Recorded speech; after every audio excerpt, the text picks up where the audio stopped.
अस्सलामु अलैकुम वरहमतुल्लाहि वबरकातुहू। माय डियर स्टूडेंट्स, आपकी फरमाइश पे मैंने आज पीजी एंट्रेंस 2022 पॉलिटिकल साइंस की सीरीज़ जो है उसको मैं शुरू आज करने जा रहा हूं। तो ये जो सीरीज़ है इंशाल्लाह ये कंटिन्यू तब तक रहेगा जब तक पीजी एंट्रेंस 2020 कश्मीर यूनिवर्सिटी के थ्रू जो नहीं होता। ये जो सीरीज़ है ये सिर्फ कश्मीर यूनिवर्सिटी एंट्रेंस में आपको काम नहीं आएगी, बल्कि अगर आप सेंट्रल यूनिवर्सिटी में अप्लाई करेंगे या अगर आप बाहर किसी भी यूनिवर्सिटी में अप्लाई करेंगे तो वहाँ पर आपको ये फ़ायदा देने वाला है। या अगर आप किसी एग्ज़ाम की तैयारी कर रहे हैं, सिविल सर्विस एग्ज़ाम की तैयारी कर रहे हैं, या आप अंडर ग्रेजुएट कोर्सेज की स्टडी कर रहे हैं, तो हर जगह ये आपके काम आने वाला है। तो दोस्तों, ये जो सीरीज़ हम शुरू करेंगे ये कश्मीर यूनिवर्सिटी के एंट्रेंस के बारे में होगी और इसमें इंशाल्लाह हम हर एक चैप्टर, हर एक टॉपिक को डिटेल में डिस्कस करेंगे with MCQs, with important tips etcetera. क्योंकि अभी तक मैंने जो इस पे वीडियोस बनाए थे वो एंट्रेंस सिलेबस के रिगार्डिंग थे और प्रीवियस पेपर के रिगार्डिंग थे, लेकिन अब हम चैप्टर वाइज, यूनिट वाइज हर एक टॉपिक को जो है डिटेल में डिस्कस करेंगे। इसलिए आपको पेशेंस रखनी है। ये जो वीडियो हमारा बनेगा ये आधे घंटे का या 1 घंटे का भी बन सकता है, इसलिए आपको पूरी तरह से आखिर तक इस वीडियो को देखना है। और आखिर में अगर आपको कंफ्यूजन कहीं पे होगा, कमेंट होगा, तो आप कमेंट बॉक्स में दे सकते हैं। तो ये पर्टिकुलरली मैंने आपके लिए सीरीज शुरू की है क्योंकि बहुत सारे दोस्तों ने मुझे कमेंट किया था कि पॉलिटिकल साइंस की पीजी एंट्रेंस की हम तैयारी कर रहे हैं तो हमारे पास अभी कोई गाइडलाइन नहीं है। क्योंकि जो बच्चे होते हैं वो ग्रेजुएशन का कोर्स जो है जब कंप्लीट करते हैं, लॉकडाउन भी था तो इस वजह से वो ज़्यादा डिटेल में नहीं पढ़ते, लेकिन जबकि एंट्रेंस के लिए उनको काफ़ी डिटेल में पढ़ना होता है। तो इसीलिए मैं आपका के सामने इस वक्त हूँ, आपका दोस्त, आपका फ्रेंड राकिब मोहम्मद ज़िया। मेरी बुक भी आपके हाथ में होगी जो स्पेक्ट्रम पॉलिटिकल साइंस एंट्रेंस की मैंने लिखी है, तो उस बुक को भी आप कंसल्ट करें और उसके अलावा जितनी भी बुक्स आपके पास है उनको भी स्टडी करें। और ख़ास तौर से इसमें ख्याल आपको रखना है कि जो एंट्रेंस का सिलेबस है वो बहुत इंपॉर्टेंट है, क्योंकि ये एंट्रेंस जो है आपका होगा कश्मीर यूनिवर्सिटी का एंट्रेंस जो है, जो आपका सिलेबस है, जो आपकी स्क्रीन पे सिलेबस आया होगा, ये 2020 का जो सिलेबस है इसमें उन्होंने यूनिट वाइज दिया है और हर एक यूनिट के अपने अपने पॉइंट्स रखे हैं। लाइक यहाँ पे यूनिट 1 से लेकर यूनिट 15 तक, यानी टोटल ये 15 यूनिट्स है। अगर हम इनको डिटेल में डिस्कस करेंगे तो इसके लिए 1 साल भी कम है, क्योंकि ये पूरा सिलेबस है जो फर्स्ट सेमेस्टर से लेकर 6 सेमेस्टर तक आपने पढ़ा है। और इसलिए ज़्यादा डिटेल में हम इसको डिस्कस नहीं कर सकते, क्योंकि फिर आपका टाइम भी, आपके पास टाइम भी कम है और दूसरा ये ज़्यादा बोरिंग भी होगा। इसलिए बुक्स के साथ साथ ये लेक्चर भी आपको काफ़ी हेल्प करने वाला है। तो दोस्तों, ये जो पहला यूनिट है, यूनिट फर्स्ट, यहाँ से हम शुरू करेंगे। आज हमारा लेक्चर 1 होगा और हम देखेंगे कितने लेक्चर्स बनते हैं। हो सकता है 10, 20, 30 लेक्चर्स में बने, लेकिन आप चैनल पे बने रहिए, इसको सब्सक्राइब कीजिए, लाइक कीजिए और बाकी दोस्तों के साथ शेयर करें। जितना आपका रेस्पॉन्स होगा, आपकी कमेंट्स होंगी, उतना मैं इंशाल्लाह जो है जल्दी आपकी सीरीज़ कंप्लीट करने जा रहा हूँ। तो इसलिए ये आपको कहीं पे नहीं मिलेगा, क्योंकि जहाँ भी आप जाएंगे इसकी कोई कोचिंग नहीं होगी और कोई आपको ये पढ़ाएगा नहीं, ये आपको खुद ही पढ़ना है। और इसीलिए मैं यहाँ पे ज़्यादा डिटेल में नहीं जाऊँगा, बिकॉज ऑलरेडी आपने ये टॉपिक्स पढ़े होंगे, like political science, nature and scope, what is politics, politics as an art of government, politics as public affair, politics as power, approaches to the study of politics, philosophical approach, empirical approach, scientific approach। उसके बाद state elements, difference between state, civil society and state के जो है liberal prospective, Marxian perspective, anarchist perspective, role of state. तो ये पहला unit जो है इसमें हमें पॉलिटिकल साइंस का जो इंट्रोडक्शन है उस चीज़ को डिस्कस करना है। तो आज दोस्तों आइए, हम आपका टाइम ज़ाया नहीं करेंगे, हम सीधे आपको स्क्रीन पे लेते हैं। यहाँ पे जो आपको दिख रहा है ये स्टडी मटेरियल है पॉलिटिकल साइंस का, लेकिन साथ साथ में जो डिस्कस करूँगा वो इम्पोर्टेंट पॉइंट्स आप नोट करते जाएंगे। तो political science, nature and scope. As you already know that political science is basically a branch of social science. और पॉलिटिकल साइंस का जो ओरिजिन है that is in Greece, Greece की सिविलाइजेशन थी जहां पर प्लेटो था, सोक्रेटिस था, एरिस्टोटल था, तो वहां पर पॉलिटिकल साइंस का हमें ओरिजिन मिलता है। When we see the word political, it is basically derived from the word politics, and that is derived from the Greek word polis, which means city state. तो political science की अगर आप origin की बात करें, ये बेसिकली एक Latin word polish से निकला है जिसका मतलब होता है city state. And the main contribution in political science is from Aristotle.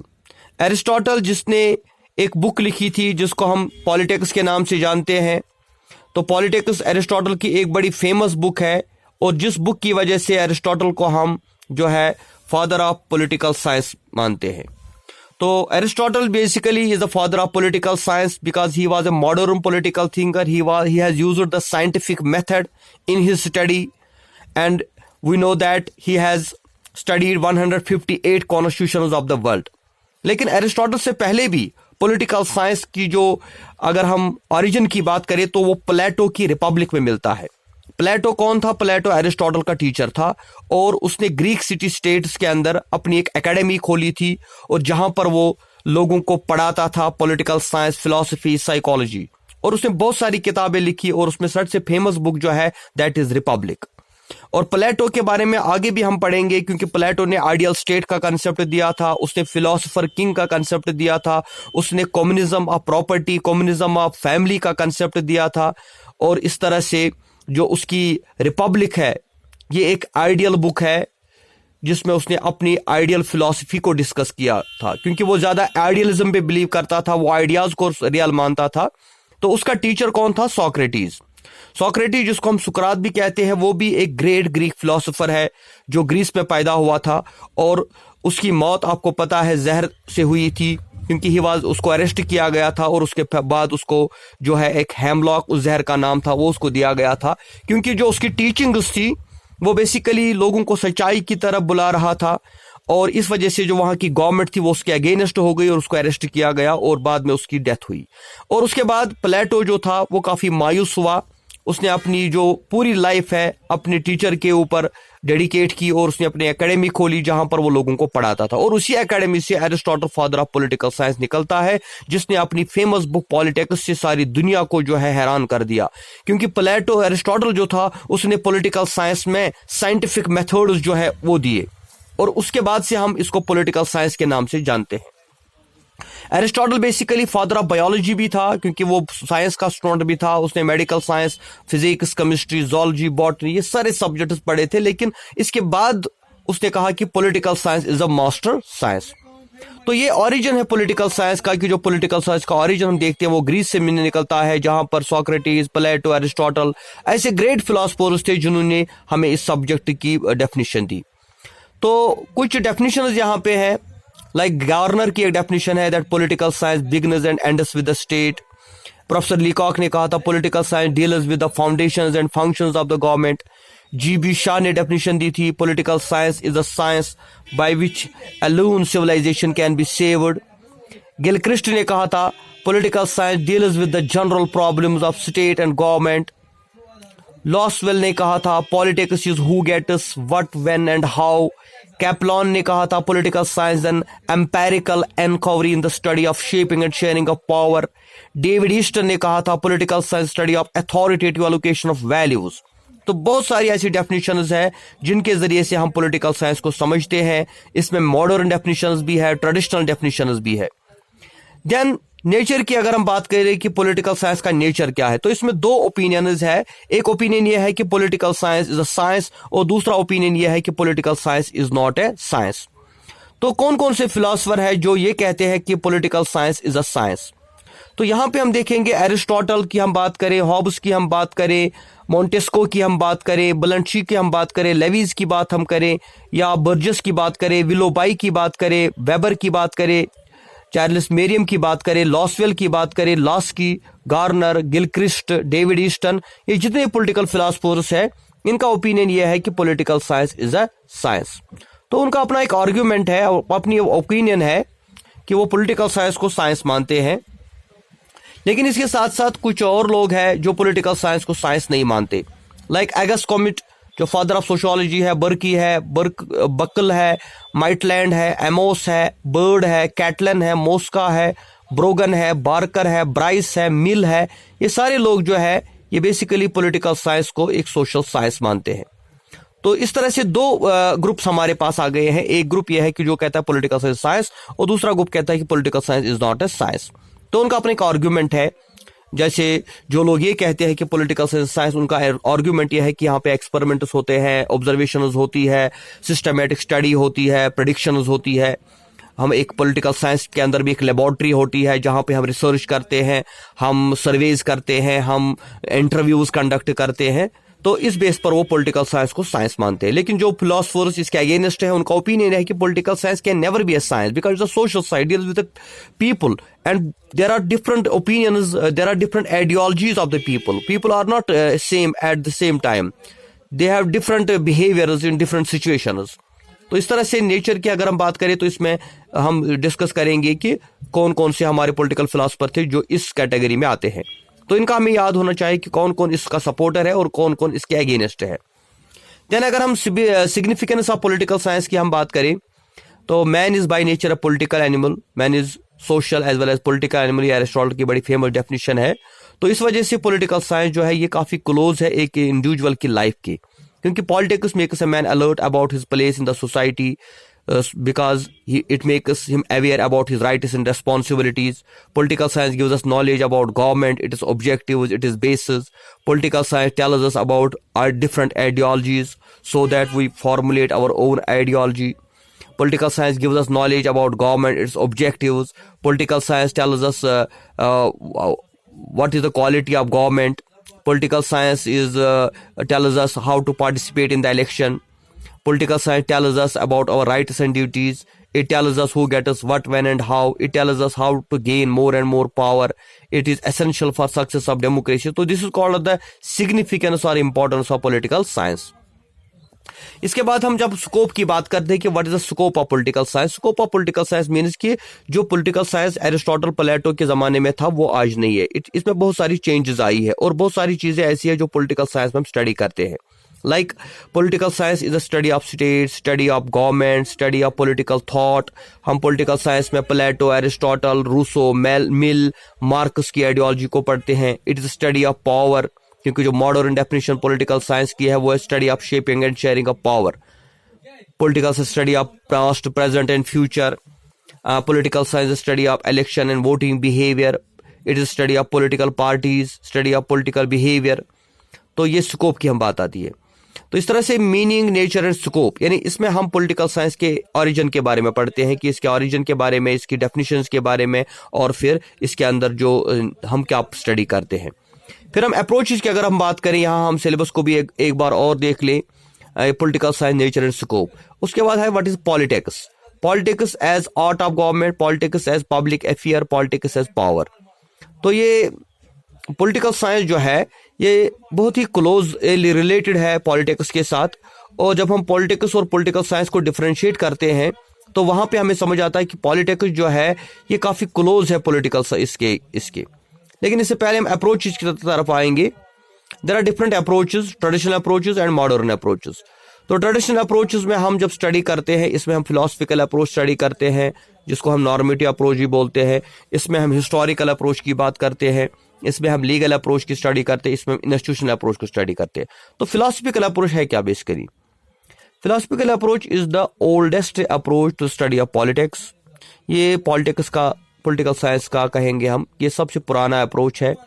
और इसमें कहा जाता था कि स्टडी ऑफ स्टेट जो है that is the philosophy of state, यानी अगर आप स्टडी ऑफ स्टेट करना चाहते हो तो आपको इसकी फिलॉसफी को समझना है, क्योंकि क्यों स्टेट बनाई गई है, why state came into existence, what is the nature of state, what is the end of state, what is the relationship of individual with the state। और इसमें हम लॉजिकली और एथिकली इसको डिस्कस करते हैं, क्योंकि स्टेट का जो मकसद है उसका एक एम होता है, इसका एक एथिकल पर्पस है, इसका एक लॉजिकल पर्पस है। क्योंकि इसमें फिलोसफर्स कहते हैं कि भाई स्टेट इसलिए नहीं बनी है कि हम पावर गेन करें, हम हुकूमत करें, हम रूल करें, बल्कि इसका एक लॉजिकल और एक एथिकल पर्पस है। ये बेसिकली एक इंसान को कंट्रोल करने के लिए, उसकी एथिकल डेवलपमेंट के लिए बनाई गई है। अगर हम प्लेटो की बात करें तो प्लेटो ने फिलोसफिकल अप्रोच के ऊपर काफी फोकस किया था और लास्की मॉडर्न एक पॉलिटिकल फिलासफर है, उसने भी इसके ऊपर फोकस किया था। और ये सारे लोग जो है ये और भी बहुत सारे लोग हैं जो फिलासफिकल अप्रोच को स्टडी करते हैं as far as the political science is concerned. Then we have historical approach. It is basically the oldest approach to study of politics. It advocates study of politics as a history of state, government and other political. इसमें कहा जाता है कि अगर आपको politics को study करना है, अगर आपको पॉलिटिकल साइंस को स्टडी करना है, तो आपको स्टेट की हिस्ट्री, गवर्नमेंट की हिस्ट्री और बाकी जितने इंस्टीट्यूशंस है, पॉलिटिकल इंस्टीट्यूशंस, पॉलिटिकल पार्टीज, इनको भी स्टडी करना है। Then you can understand what is politics. तो इसमें कहा जाता है स्टडी ऑफ पास्ट जो है इसके ऊपर ज्यादा फोकस किया जाता है, because without past you can not understand the present and future. इसीलिए हिस्टोरिकल अप्रोच और जो है इसमें इवोल्यूशन की बात होती है। जो हमारा स्टेट है, जो हमारी गवर्नमेंट है, जो हमारी कॉन्स्टिट्यूशन है, इसका इवोल्यूशन कैसे हुआ, इसके बारे में हम इस चीज को स्टडी करते हैं। तो पहला the first modern political thinker was Machiavelli who used the historical approach. याद रखना चाहिए, तो first modern political thinker was Machiavelli who used this approach. और कंटेम्प्रेरी टाइम्स में अगर हम बात करें तो जॉर्ज एच सेबाइन जो है, he is called the representative of this approach. तो मैकियावेली ने भी इस अप्रोच को यूज किया था और जॉर्ज एच सेबाइन ने भी इस अप्रोच को यूज किया था। एक और अप्रोच हमारे पास है लीगल अप्रोच। इसमें क्या होता है, ये बेसिकली इसमें हम लीगल स्टडी करते हैं कि पॉलिटिक्स जो है ये बेसिकली एक लीगल प्रोसेस है, लीगल इंस्टीट्यूशन है। स्टेट जो है एक लीगल इंस्टीट्यूशन है, एक लीगल प्रोसेस है। तो यहाँ पे लीगल अप्रोच में हम एक और इम्पॉर्टेंट बात हमारी जो है डाइसी या सिस्रो जो था, इन लोगों ने इस अप्रोच को यूज किया था। वो ज़्यादा इस पे फोकस करते थे और उनका कहना था कि जो in politics as a science of legal norms having nothing in common with the science of the state as a social. This approach treats state primarily as an organization for the creation of enforcement of law. यानी ये लोग जो है legal approach के जो supporter हैं, मानने वाले हैं, उनका ये कहना है कि जो स्टेट है वो बेसिकली एक लीगल इंस्टीट्यूशन जो जिसका काम है maintain law and order, enforcement of law. Then we have institutional approach. The institutional approach focuses on the study of formal governmental institutions like legislature, executive and judiciary. तो इसमें हम political institutions को study करते हैं, जो formal political institutions जिसमें legislature, executive, judiciary आता है. तो this approach advocates that political institutions must be clearly understood before studying their effect and working. The emphasis of this approach is almost on the formal aspect of government. तो Aristotle से लेकर गियोवेनी या सैटोरी की अगर हम बात करें तो they have used this approach in study of politics. तो इसीलिए अगर हम इंस्टीट्यूशनल अप्रोच की बात करते हैं तो ये बेसिकली इसमें जो है formal institutions of the government जो है उनको हम स्टडी करते हैं. तो उसके बाद दूसरा हमारा अप्रोच जो है, जैसे यहाँ मैं सिलेबस में दिखाऊंगा आपको, approach philosophical approach, empirical approach है हमारा दूसरा. तो जब हम एम्पेरिकल अप्रोच की बात करते हैं तो एम्पेरिकल यानी मॉडर्न अप्रोच जो है, जो साइंटिफिक अप्रोच होता है जिसमें फैक्ट्स के ऊपर ज़्यादा फोकस होता है, तो इसमें बिहेवियरल अप्रोच ज़्यादा इंपॉर्टेंट है. So the most important outstanding feature of the study of modern politics is behavioural approach. तो behavioural approach is a new and very effective method of politics. तो इसमें क्या होता है, conclusions are drawn on the basis of examination evaluation of the facts collected after studying behaviour of the very people.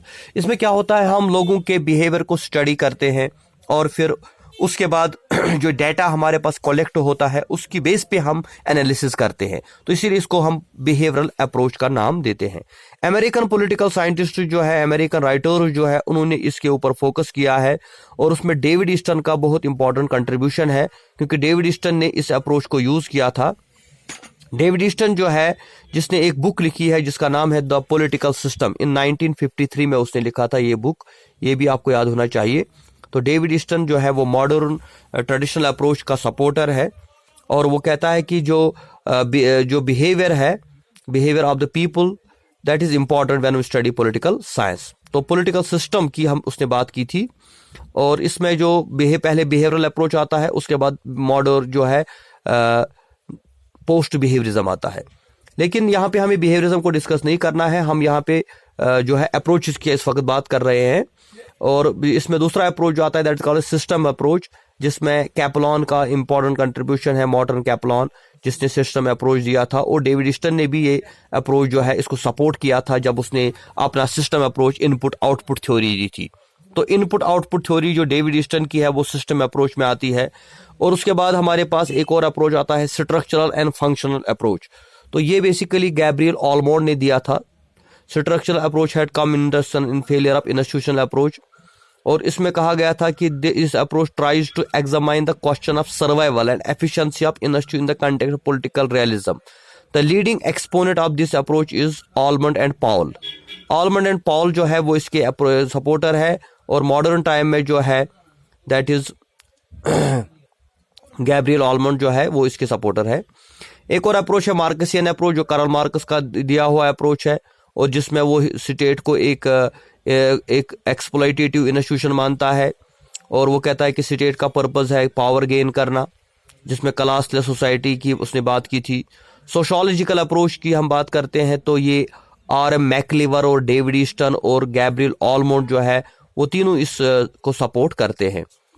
तो ये हुआ approaches की बात, हम यहाँ पे आज हमने इसमें अप्रोचेस की बात की। तो अब इसके बाद जो है हमें लगता है कि आज का जो टॉपिक है ये ज़्यादा हुआ, क्योंकि पहला ही दिन है आपको। तो आप इस चैनल पे बने रहिए, इंशाल्लाह दूसरा लेक्चर भी बहुत जल्द आएगा, जिसमें हम व्हाट इज़ पॉलिटिक्स यानी politics as art of government, public affair और पावर की बात करेंगे, और साथ ही हम स्टेट को भी इसमें डिस्कस करेंगे। फिलहाल जो पॉलिटिकल साइंस का नेचर, स्कोप, इंट्रोडक्शन था, और जो अप्रोचेस के ऊपर हमने थोड़ा डिस्कशन किया, और इसके ये कैसा आपको लगा आप अपनी कमेंट दें, और इंशाल्लाह अगर कहीं पे कन्फ्यूजन होगा तो वो भी हम इंशाल्लाह दूर करेंगे।